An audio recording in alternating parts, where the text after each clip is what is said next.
जय माता दी। शारदीय नवरात्र के इस शुभ अवसर पर आप सभी को बहुत बहुत आभार।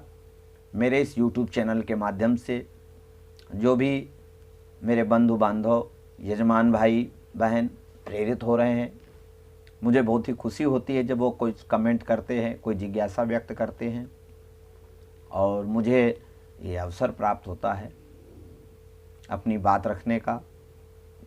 तो आज एक विषय है जिस पर मेरे मन में जिज्ञासा हुई, लोगों ने भी जिज्ञासा रखी कि आचार्य जी निर्देशन करें, जो नवरात्रि में कलश स्थापन करते हैं उस कलश पर रखा जाने वाला जो नारियल है माता जी का, उस नारियल का क्या किया जाना चाहिए। उस नारियल को फोड़ें या ना फोड़ें, या उस नारियल को प्रवाहित करें, क्या उसका प्रसाद ले सकते हैं या नहीं। यही जिज्ञासा है लगभग बहुत से यजमानों के मन में। तो आज हम जो कहने जा रहे हैं इसको आप इसका आधार समझें। देखिए, जब आप कोई भी पूजन करना प्रारंभ करते हैं या पूजन करते हैं तो सबसे पहले आपने देखा होगा गौरी गणेश का पूजन किया जाता है। गौरी गणेश का बहुधा पूजन करने के लिए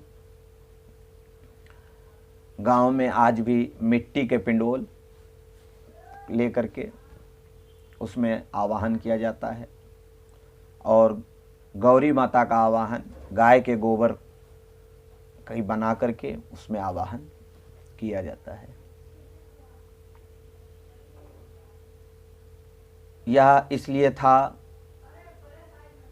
ताकि बाद में उन्हें प्रवाहित किया जाए और जब वे नदी में जाएं तो वातावरण संतुलित हो सके। पर्यावरण संतुलन की भी बात थी। मिट्टी की मूर्ति बनाने का विधान था।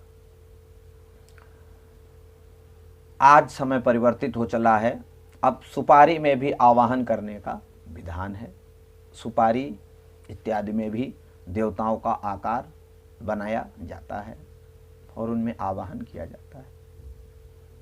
जो यजमान सुपारी में उसका आवाहन करते हैं, उस देवता का विसर्जन हो जाने के बाद वह सुपारी प्रसाद तुल्य हो जाती है, परंतु उस यजमान को उसे स्वतः नहीं खाना चाहिए। वह चाहे तो आचार्य को देवे या उसे प्रवाहित कर देवे, जो कि उत्तम है। ठीक इसी प्रकार से जब हम माता जी का कलश रखते हैं, नारियल बनाते हैं, नारियल में माँ भगवती का आवाहन करते हैं और विसर्जन कर देते हैं, वह नारियल माँ भगवती का शरीर रह जाता है, शक्ति का विसर्जन हो जाता है। उस नारियल को कन्याओं को प्रसाद रूप में दिया जा सकता है, परंतु वह यजमान स्वतः ना फोड़े। तो उत्तम यह है कि वह अपनी आंखों से ना फोड़े, ना फोड़ते हुए देखे, क्योंकि जिसका उसने 9 दिन नवरात्रि में पूजन अर्चन किया है उसमें माता भगवती का भाव है, तो ऐसा करना अनुचित है। आत्मा भी अंदर से प्रेरित होती है। यहाँ पर विचार एक और भी है। कुछ विद्वानों का मानना है, और ऐसी प्राचीन काल में बहुत परंपरा भी रही है, जो संत भक्त वृंद होते थे वह जो दैवी कृपा प्राप्त कर लेते थे, उनकी मृत्यु उपरांत उनका शरीर उनके शिष्य